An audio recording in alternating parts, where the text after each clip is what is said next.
In 1950, Toyota was not a success story. It was broken. Factories were silent. Workers were fired. Banks refused to lend even a single yen. Newspapers in Japan openly said Toyota would not survive.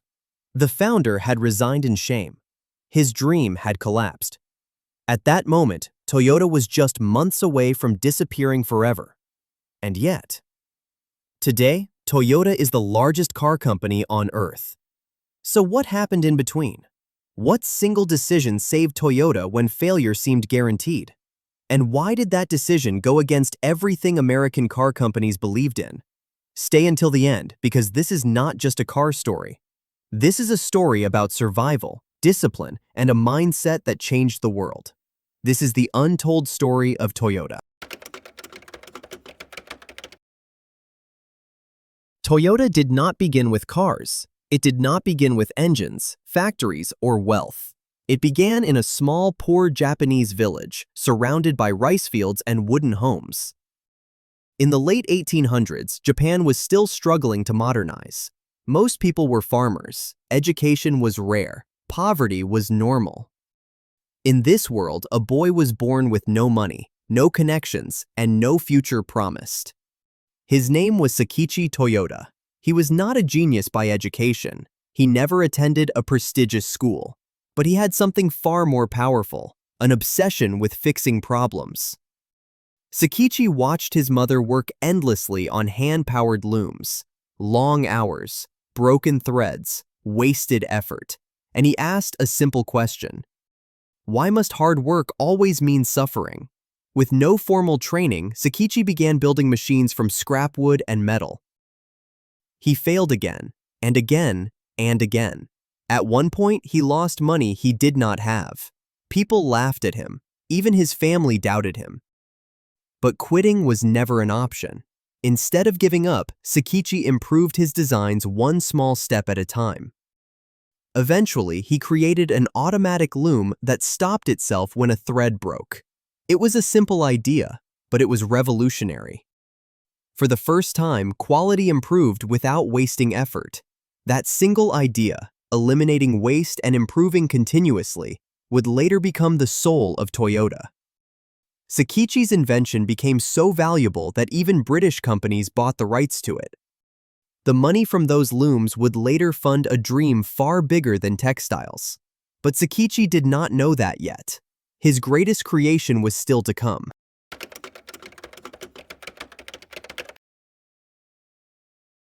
Kiichiro Toyoda's greatest creation was not a machine. It was his son. His name was Kiichiro Toyoda. Kiichiro grew up during a time of change. Japan was opening its eyes to the world. Western technology was arriving fast. While everyone around him focused on textiles, Kiichiro became obsessed with something else: automobiles. He studied foreign cars closely, took them apart, measured every component. He believed Japan's future was not cloth. It was cars. People called him foolish. Japan had no strong engine technology, no powerful steel industry, no experience building vehicles. Even inside his own company, executives warned him, "If we make cars, we could destroy everything your father built." Even Kiichiro worried. He supported his son, but feared the risk could erase a lifetime of work. Still, Kiichiro refused to let the dream die. Using the money earned from his father's loom patents, he began building Japan's first passenger car. No blueprint, no mentors, no shortcuts, only trial and error. Engines failed, parts broke, designs collapsed, but slowly, something began to take shape. In the 1930s, Toyota produced its first car. It was not fast. It was not beautiful. But it worked. In 1937, Toyota officially became an automobile company. Kiichiro had proven one thing: a crazy dream, backed by patience, can become reality. But fate was about to test Toyota in the most brutal way imaginable.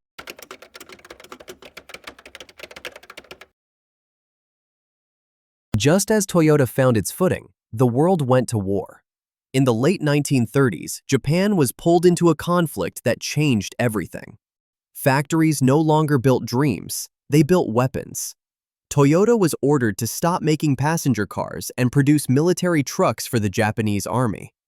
There was no choice. As the war intensified, resources disappeared. Steel was rationed, fuel was scarce. Toyota's factories were damaged by air raids. Workers slept inside plants, unsure if they would survive the night. Then came 1945. Japan surrendered. The country was shattered. Cities burned. Infrastructure collapsed. The economy was destroyed.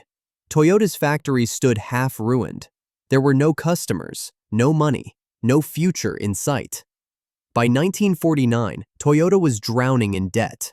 Workers went unpaid. Suppliers demanded money Toyota did not have. Banks closed their doors. In 1950, the unthinkable happened. Toyota laid off thousands of employees. Protests broke out.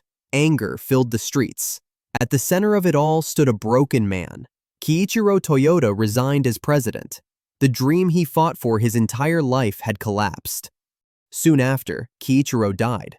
Quietly, defeated, believing he had failed. Most companies would have ended here. Toyota should have ended here, but it did not.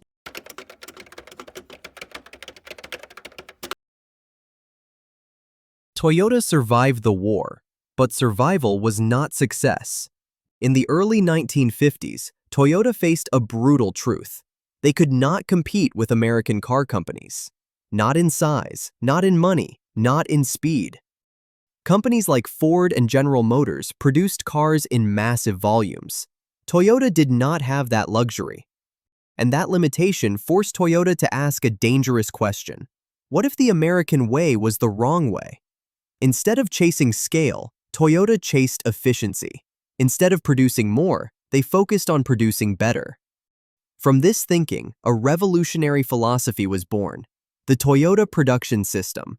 It was built on a simple belief: every form of waste is the enemy. Parts arrived only when needed. Defects were fixed immediately. Workers were trusted to stop the production line.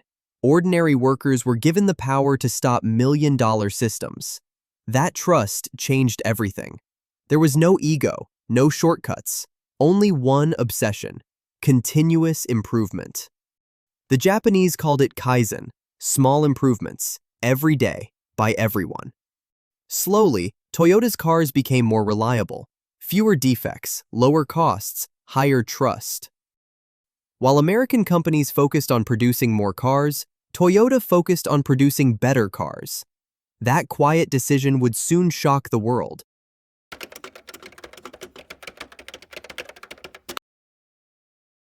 In the 1970s, the global auto industry faced a shock it was not prepared for. Oil prices exploded, fuel became expensive, gas stations filled with long lines. Overnight, everything changed. Big, fuel-hungry cars became a liability. American automakers struggled to adapt. And then, quietly, Toyota arrived. Toyota's cars were smaller, lighter, more fuel-efficient. Years of kaizen had prepared them for this moment. Consumers noticed. Toyota cars did not just save fuel. They did not break down. They started every morning. Trust spread faster than advertising ever could. By the 1980s and 90s, Toyota expanded across the globe. Factory by factory, market by market. Toyota did not shout. They let quality speak. Eventually, the impossible happened. Toyota surpassed companies that once seemed untouchable. Ford, General Motors. The company that was once bankrupt, broken by war, and written off by banks became the largest car manufacturer in the world. Not because it was the fastest, not because it was the richest, but because it never stopped improving. Toyota proved one final truth: in the long run, discipline beats power.